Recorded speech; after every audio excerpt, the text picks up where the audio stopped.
अभी सबका सवाल यही है कि एक महीने में नीट को कैसे क्रैक करें, क्योंकि भाई पुराने कुछ पाप रह गए हैं तो लास्ट टाइम उनको याद कर करके रोना आ रहा है। पर कोई बात नहीं, तुम्हारा भाई है, एक बहुत ही बढ़िया प्लान है मेरे पास कि कैसे तुम 500 प्लस ला सकते हो। तो चलिए शुरू करते हैं। सबसे पहले हम बात करते हैं बायोलॉजी के बारे में। बायोलॉजी में तो यार आपको जितना हो सके मैक्सिमम पढ़ना चाहिए, मतलब जितना आप चैप्टर कवर कर सको, जितनी एनसीईआरटी पढ़ सको, जितने जिस चैप्टर के क्वेश्चन लगा सको, और चैप्टर वाइज क्वेश्चन लगाने हैं। देखो क्योंकि ये सबसे इम्पोर्टेंट सब्जेक्ट है यार, अगर इसमें 300 से कम आएंगे ना तो फिर मतलब वो पौने 500 या 500 तक जाना थोड़ा इम्पॉसिबल हो जाएगा। क्योंकि फिजिक्स और केमिस्ट्री अगर तुम नहीं पढ़ रहे हो, देखो हम लास्ट टाइम वालों की बात कर रहे हैं, तो अगर फिजिक्स केमिस्ट्री नहीं भी पढ़ी है, मतलब हमें केवल बेसिक आता है, तो बायोलॉजी हमारी स्ट्रॉन्ग होनी ही चाहिए। और इसमें कुछ बताने जैसा नहीं है भाई। हाँ, मैं आपको एक चीज़ बता सकता हूँ कि आप डाउट नट से जो हिंदी मीडियम वाले हैं वो एनसीईआरटी लाइन टू लाइन करा रहे हैं, और जो इंग्लिश वाले हैं वो भी यार लाइन टू लाइन ही अगर एनसीईआरटी करोगे तो चीज़ें ध्यान में रहेगी। और मैं तुम्हें गारंटी के साथ कह सकता हूँ, अगर तुमने अभी नहीं पढ़ा ना एक महीने में जो भी बचा हुआ है, और अगर तुम ये सोच रहे हो कि तुम अगले साल पढ़ लोगे, भैया भूल जाओ। मैं अपना बता रहा हूँ कि मैंने 4 साल तैयारी करी है ना। मैं रियलिटी बता रहा हूँ कि मैं यही सोचता था जब भी लास्ट टाइम आता था कि अगले साल से पढ़ेंगे, अभी छोड़ देते हैं, इधर उधर टाइम पास करता था, लेकिन वो गलत था भाई। मैं मेरा वो दिन कभी नहीं आया जो मैं सोचता था कि ऐसे पढ़ लूँगा वैसे पढ़ लूँगा। नहीं, ज़्यादा से ज़्यादा मैं 1-2 महीने पढ़ता था, फिर उसके बाद सब खत्म। तो इसलिए मैं आपको यही कहूँगा कि आगे के भरोसे मत रहो और अभी से शुरू करो, क्योंकि अगर अभी वो लगन लगेगी भाई पढ़ने की, अभी वो रफ्तार आएगी तुम में, अभी कॉन्फिडेंस आएगा, अगर अच्छे नंबर आ गए ना, अगर आप जैसे 200 के आंकड़े पे है, कोई 300 पे है, कोई 100 पे है, अगर वो उसने 200-300 नंबर इंक्रीज़ कर लिए ना इस एक महीने में, इतना कॉन्फिडेंस आ जाएगा ना कि पूछो मत। अभी देखो मैं, वही बात है यार कि मैं कुछ ज़्यादा बोल नहीं सकता क्योंकि मैं खुद अभी कुछ नहीं हूँ। तो हाँ, मैं आपको ये कह सकता हूँ भले सिलेक्शन ना हो, लेकिन पौने 500 तक तो मैं ज़रूर जाऊँगा यार। ये एक महीना रगड़ के पढ़ूंगा मैं। और आपको भी करना ही चाहिए। बायोलॉजी के अंदर ज़्यादा टेंशन नहीं लेनी है। बायोलॉजी में एनसीईआरटी पढ़ो, लाइन टू लाइन पढ़ो, एक छोटी छोटी चीज़ें लिखते रहो जो पूछी जाती है एग्ज़ाम में, बस यही। और अब क्वेश्चन प्रैक्टिस तो आपको करनी पड़ेगी यार, इनके साथ साथ क्वेश्चन प्रैक्टिस तो करनी पड़ेगी। ये तो मैंने सर्जरी कर रखी है भाई। अब अगर बात करें यार फिजिक्स की, तो ये जो मैंने चैप्टर लिखे हैं ना भाई, अगर इनको भी तुमने अच्छे से पढ़ लिया ना तो 100 प्लस तो गारंटी है यार। 100 प्लस की इन चैप्टर से मेरी गारंटी है। अगर नहीं आए तो मैं पिछले 4 साल से एग्ज़ाम दे रहा हूँ ना, वास्तव में इनसे क्वेश्चन आते हैं भाई, और पहले भी इनसे ही आते थे। हाँ, ज़रूरी नहीं है आप हर चीज़ को इतना तरीके से पढ़ो कि आपको हर चीज़ याद ही हो। जब आप वन शॉट देखोगे इन चीज़ों का, तो आपको टीचर बोलेगा वैसे कि ये बहुत इंपॉर्टेंट है भाई, इससे क्वेश्चन आते हैं, तो उसको ध्यान में रखो बस। और सर किस तरह से अप्रोच लगा रहे हैं उसको ध्यान में रखो।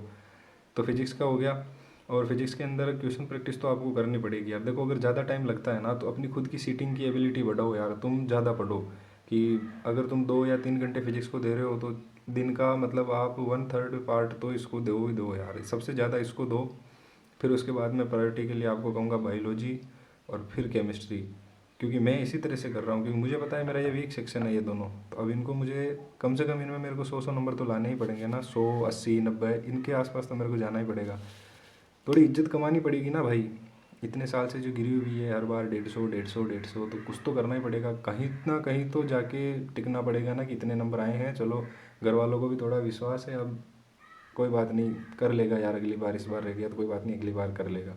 क्योंकि मैं भी, तुम्हें पता है मैं 2 महीने से वीडियो डाल रहा हूँ, तो मैं भी तभी से ही तो लगा हूँ। और ये केमिस्ट्री में भी आप देख लो, ये सब इंपॉर्टेंट चैप्टर ही है। और ये मोल और एटॉमिक के अंदर जो इंपॉर्टेंट चैप्टर है थर्मल में, इनमें मैंने लिखा है कि ये इन्हीं से क्वेश्चन आते हैं और कहीं से नहीं आता है। हाँ, हो सकता है कि पिछले साल इतनी सारी चीज़ें हुई तो इस साल मतलब वो कहीं और से दे दे, तो आपको वन शॉट तो देखना ही पड़ेगा ना। और इतने ज़्यादा चैप्टर नहीं है कि आप एक महीने में नहीं कर पाओ। ये इतने से ही चैप्टर है कि एक महीने में आराम से हो जाए। और बात करें टाइम टेबल की, तो भाई कोई टाइम लिमिट है ही नहीं। अगर आपको टाइम लिमिट अभी अगर टाइम टेबल चाहिए ना, तो यार फिर मज़ा नहीं आएगा वो प्रिपरेशन का। ये वो जो मैं टेस्ट दे रहा हूँ, ये देखो आप, मतलब ओमार के सहित टेस्ट देने पर ही आपको पता चलेगा। और मैं वैसे ही आधा घंटा लेट देता हूँ टेस्ट, जैसे 2 से 5 है ना, तो मैं 2:30 बजे से देता हूँ। प्रैक्टिस टेस्ट तो मेरे ऑलमोस्ट सब हो चुके हैं। और अभी मतलब ऑल इंडिया टेस्ट की जो अपनी सीरीज़ थी पीडब्ल्यू वालों की फुल सिलेबस की, वो स्टार्ट हो गई है भाई। और अब मैं इन टेस्ट को देना शुरू कर रहा हूँ आज से ही। मैंने कहा था 1 अप्रैल से दूंगा, लेकिन नहीं हो पाया था सिलेबस, तो मैं अभी मतलब 2 है आज, मैं कल 3 तारीख से दूंगा।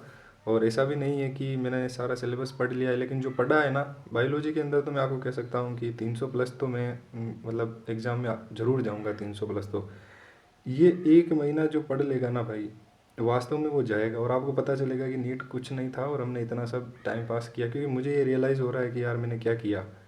अगर जब मैं इतना अच्छा स्टूडेंट था 10th के मतलब 10th 12th तक, और बाद में ऐसा सीन हो गया। और जो भी पूछ रहे थे कि आपका कितना हुआ, तो मैंने बता दिया कि मेरा इतना सिलेबस हो चुका है। फिजिक्स और केमिस्ट्री में मैंने लगभग जो आपको चैप्टर बताए हैं उनमें से 3-3 4-4 चैप्टर मैंने कर लिए हैं।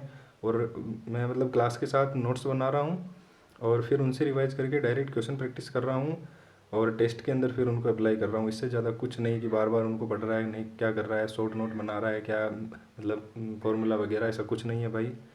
तो आपसे मेरी यही गुजारिश है कि डरना और इधर उधर भागना, फोगट की वीडियो देखना बंद करो। मेरे इसमें आता है कि बहुत सारे लड़के मतलब वो यार एस्ट्रोलॉजी की वीडियो देख रहे हैं। यार बताओ कौन से ज़माने में जी रहे हो यार तुम। एस्ट्रोलॉजी की वीडियो देख रहे हो कि कुछ हो जाएगा कुछ हो जाएगा। नहीं, जो अगर होगा कुछ भी ना, तो आगे देखा जाएगा। जो भी होगा वो बाद में अपनी किस्मत के ऊपर है, लेकिन अभी जो तुम्हें करना है ना, क्योंकि ये टाइम जाने के बाद वापस नहीं आएगा, तो इसलिए शुरू हो जाओ भाई। ये डरना डराना बंद करो, इधर उधर जाना बंद करो और पढ़ाई पे ध्यान दे लो। चलो ठीक है, फिर मिलते हैं अगली वीडियो में। अब तो क्या ही अगली वीडियो, शायद हो सकता है कि अगले वीक आए। तो तब तक के लिए ऑल द बेस्ट भाइयों और बहनों, क्योंकि मेरी वीडियो सबसे ज़्यादा मेनली तो लड़कियां ही देखती है। तो बहुत बहुत धन्यवाद उनका।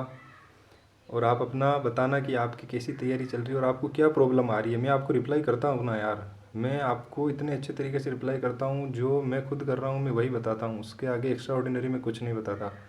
तो इसलिए आप अपना ध्यान रखिए और पढ़ाई करिए बस यार। ज़्यादा से ज़्यादा इधर उधर मत देखिए कोई भी वीडियो, मतलब हंसी मजाक वाले, एस्ट्रोलॉजी वाले, ये कुछ नहीं है भाई। जो होगा वो होगा ही, किसी को नहीं पता है, जो होना है वो होगा। तो इसलिए बाय बाय, टेक केयर दोस्तों।